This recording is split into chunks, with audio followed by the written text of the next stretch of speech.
By the time they show you numbers, you have already lost $3,000. You do not know it yet. Your brain has been calculating surrender for 90 minutes, and the building was designed to make that happen. You think the delays are normal? You are wrong. The delays are engineered. Every minute you stay, your resistance calculates down. Every form you fill out, your commitment escalates. This is not inefficient. This is architecture. Here is what they know that you do not. Your brain measures investment, time invested, effort invested, emotional energy invested. And once that investment crosses a threshold, walking away feels like a loss. This is called the sunk cost fallacy, and dealerships have turned it into a weapon. The process is designed in stages. First, they greet you. They ask questions. What brings you in today? What are you driving now? These are not small talk. They are building a psychological profile. Identifying your pain points, your urgency level. 15 minutes, you are being cataloged. Then they show you vehicles. They let you sit inside. This is ownership emotion manufacturing. The longer you sit in that driver's seat, the more your brain assigns possession. 20 minutes gone. Listen closely. Then comes the test drive. You drive. They stay quiet. And while you are driving, your brain is releasing dopamine, oxytocin. You are not evaluating the vehicle. You are bonding with it. 30 minutes invested, you return. Now they move you inside, away from the exit. They pull out paperwork, trade-in forms, credit applications. You start filling things out. This is commitment escalation. Every signature. Your brain interprets it as forward movement, 45 minutes deep. But here is the catch. Nothing has been decided yet. No price, no terms, just forms, just time. And now they disappear. They say they need to get some numbers. They leave. You wait. 75 minutes total. They return. The numbers are wrong, too high. You push back, they disappear again. Another 15 minutes, 90 minutes total, and now something has shifted. Walking away means all of that was for nothing. Your brain wants resolution, even if the deal is not good, because your brain hates waste more than it hates bad deals. This is the trap. The delays are weaponized. Every minute you stay, your resistance gets weaker. So here is the question you ask before they start this process. If I agree to your terms right now, how long until I can leave with the vehicle? Watch what happens. If they say 20 minutes, the 90-minute process is theater. And here is what you do. You give them a deadline. You say, I have 90 minutes total. I need to leave by this specific time. No exceptions. This changes everything. Suddenly the delays vanish because they know they cannot trap you with time anymore. But there is a second layer. It is an honesty test. If they can close in 20 minutes when pressured but told you it takes 2 hours, you know they lied. And if they lied about that, they are lying about other things. Everything becomes suspect. Legitimate processes have fixed timelines. Credit approvals take 10 minutes, paperwork takes 15, a real transaction should take 60 to 75 minutes maximum. Anything beyond that is manipulation. You protect yourself by controlling time. You arrive with a hard departure deadline. You communicate it immediately. I need to leave by 4 p.m. Can we complete this transaction in that window? If they say no, leave. One more thing. If you find yourself past your deadline, still sitting in that office, do this. Stand up. Say, I need to leave. Do not explain. Just stand. Watch how fast the manager appears. Because they always knew the delays were never necessary. The building is designed to make leaving harder than staying. The layout funnels you deeper inside. The offices have no clocks. This is spatial psychology. But time is your weapon now. And when they know you will leave, you are no longer the target. Now you see it. But that is not where they make the real money. They will lowball your trade. You already know this. What you do not know is this. You can force them to show you the math. Your trade-in is not a courtesy. It is an inventory. They are acquiring a unit they will resell for profit. And the gap between what they pay you and what they sell it for is where they make real money.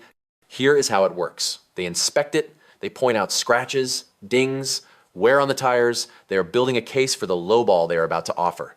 They run it through their system. Let us say it is worth $15,000 wholesale. They can sell it retail for $22,000. That is a $7,000 spread, but they offer you 10, maybe 11. They justify it with subjective assessments, not data, just their words. Listen closely. Most people accept it or negotiate up a little. 12,000, 13. They think they won, but they are still 5,000 below wholesale. The dealership just made that spread pure profit. But here is the catch. You do not have to accept their word. You ask this question. What wholesale auction data are you using to appraise my trade? And can I see the comparable sales? Watch what happens. If they are honest, they will pull up Mannheim or Odessa. They will show you recent sales.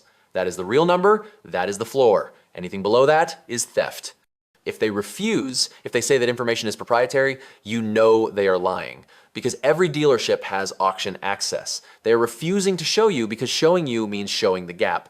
So you pull out your phone, you go to Mannheim Market Report or Car Guru's Dealer Insights, you show them the data, you say, here is what cars like mine are selling for at auction. Explain to me why your offer is $3,000 below that. Most of the time, they cannot. Most of the time, they will adjust. You are no longer subsidizing their profit with your ignorance. But there is a second layer. The trade-in lowball is not just about profit on your car. It is about subsidies on the car you are buying. Let us say you negotiated the purchase price down. You got them to drop $2,000, but they lowballed your trade by $4,000.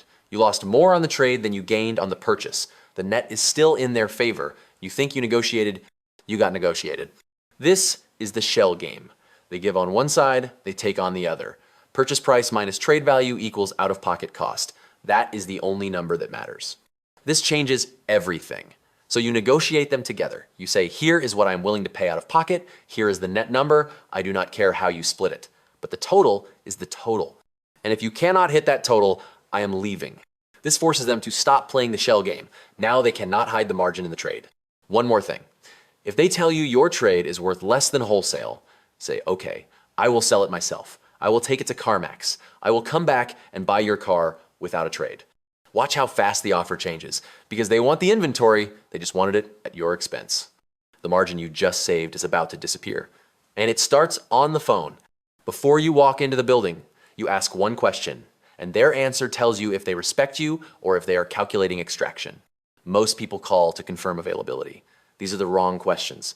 Because by the time you arrive, the psychological traps are already set. You are negotiating from ignorance. You are blind, and they are not. Here is what you ask instead. What is the out-the-door price, including all fees, taxes, and add-ons for this specific vehicle? Not the online price, the out-the-door price. The total number you will pay before you arrive. Listen closely. If they give you a straight answer, if they say the total is $32,500, including tax, title, license, and our documentation fee, you know they are honest. You can decide if that number works before you invest time, from your couch, not from their office. But most dealerships will not give you that number. Most will say, it depends. Everything depends. Nothing is fixed. And that dependence is the margin gap. That dependence is where they hide the fees and the add-ons you did not agree to. So you push.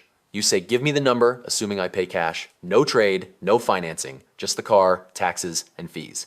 If they still will not answer, you know they are hiding margin layers, dealer-installed accessories, protection packages. And if they will not tell you on the phone, they will not tell you in person until it is too late. But here is the catch. Some dealerships give you a number on the phone, but the number changes when you arrive. They quoted you $31,000, you show up, suddenly it is $34,000. They say, oh, we forgot about the reconditioning fee. Oh, the protection package is already installed. This is bait and switch. This is fraud. But it happens every single day because most people do not walk, their ego will not let them leave. So they pay, but you are not most people. You documented the call. And when the number is different, you say this. I spoke with your colleague. They quoted me $31,000 out the door. That is the number I came here for. Honor the quote, or I am leaving. Say it while standing up. This changes everything. Most will honor it. Because losing you means another customer walks who knows how to verify. But there is a second layer. It is about free exposure. Some fees are legitimate. Tax, title, license. These are government fees. These are fine.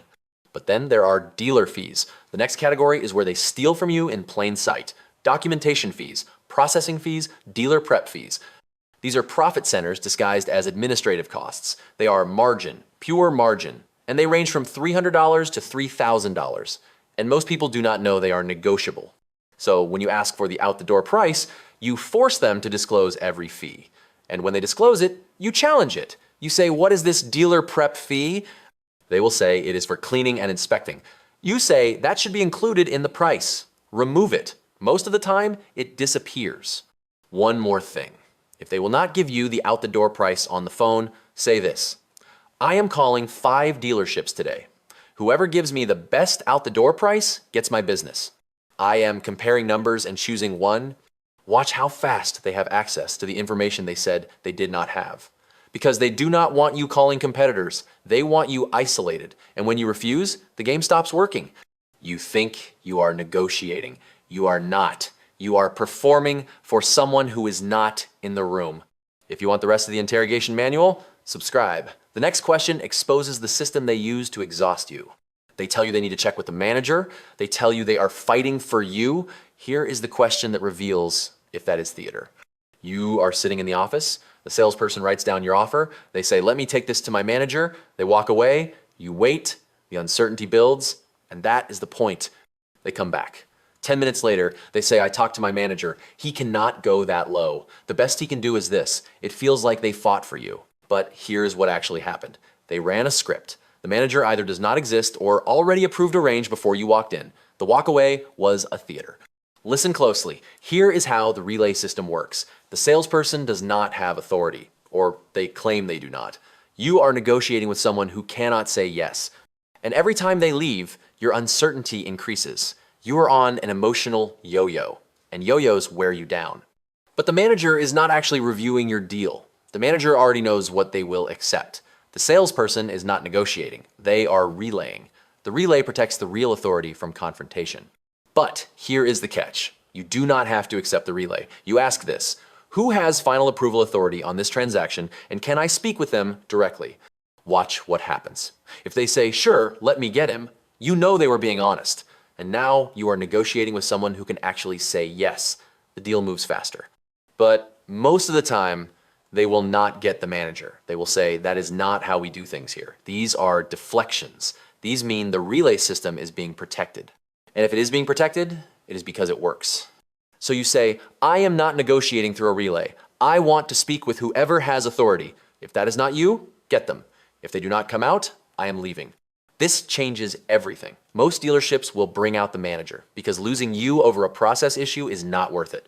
But when the manager comes out, watch for this. Do they have authority, or are they another relay? You make an offer, you watch if they say yes or no immediately, or if they say, let me check with my sales manager. If they check with someone else, they are not the decision maker either.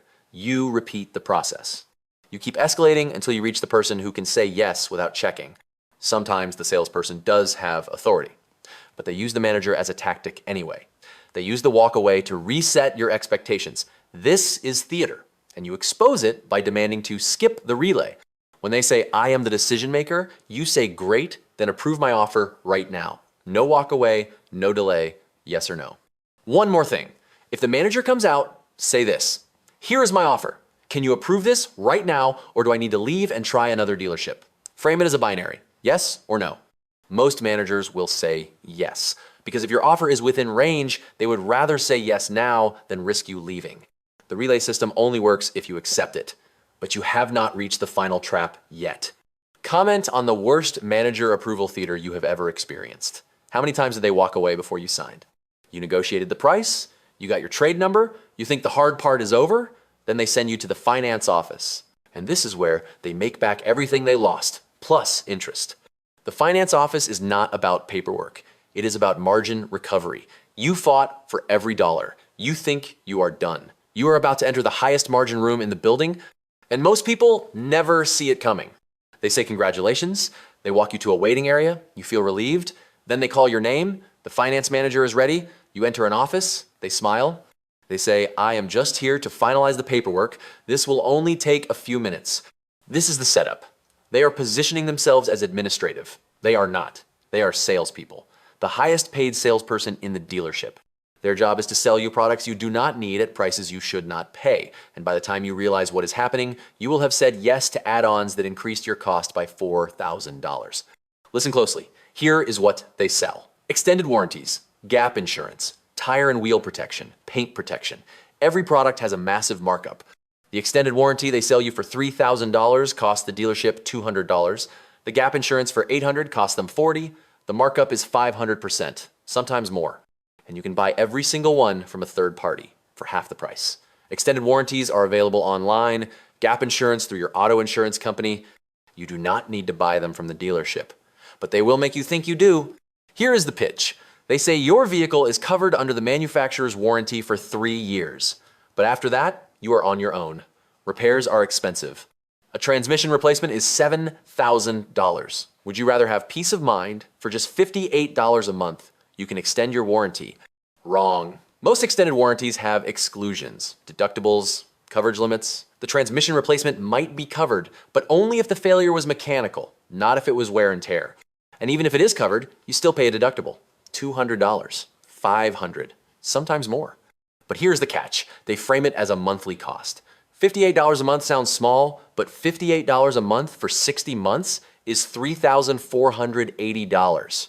And here is why that matters. They bury it in the monthly payment, and by the time you realize how much you paid, the cancellation window is closed. So here's the question you ask. What is your commission structure on extended warranties, gap insurance, and aftermarket products? Watch what happens. If they say, I am not allowed to discuss that, you know the commission is obscene. If they deflect, you know the markup is the point, their commission is the point. This changes everything. You are asking them to admit they make more money selling you add-ons than selling you the car. Most finance managers make 50% of their income from back-end products. 50%. So when they tell you this is a good deal, they are not speaking as an advisor. They are speaking as someone who gets paid when you say yes. So you say, I am going to decline all add-ons today. If I decide I want an extended warranty later, I will buy one from a third party. If I decide I want gap insurance, I will add it through my auto insurance. I am not buying anything in this office beyond the vehicle itself. Do not explain. Just decline. They will push back. They will say, you cannot add these later. That is a lie. They will say, gap insurance is required. That is a lie. Gap insurance is optional. They will say, the paint protection is already installed. You say, then remove it. I did not ask for it. Remove it, or I am not signing. One more thing. If they say the products are already built into the financing, say this, then I need to start over. Because the out-the-door price I agreed to did not include $4,000 in add-ons, I did not approve. If you cannot remove them, I am leaving. Say it while standing up. Watch how fast it changes. Watch how the products become removable because they do not want you to leave. So they will fold. Or you leave. The finance office is the final trap. And it only works if you do not ask the commission question, if you do not demand transparency, if you do not decline everything by default. These 5 questions are not negotiation tactics. They are exposure tools. They reveal who respects you and who is calculating extraction. And once you see it, you cannot unsee it. Every delay is intentional. Every relay is a theater. Every add-on is margin recovery. They are just very good at making you think surrender is the same as resolution. But now you know. Now you see the architecture. And that knowledge is the only leverage you need. If this changed how you see car buying, hit the like button and share this video because someone you know is walking into a dealership right now without this knowledge. Let them know or watch them lose what you just saved.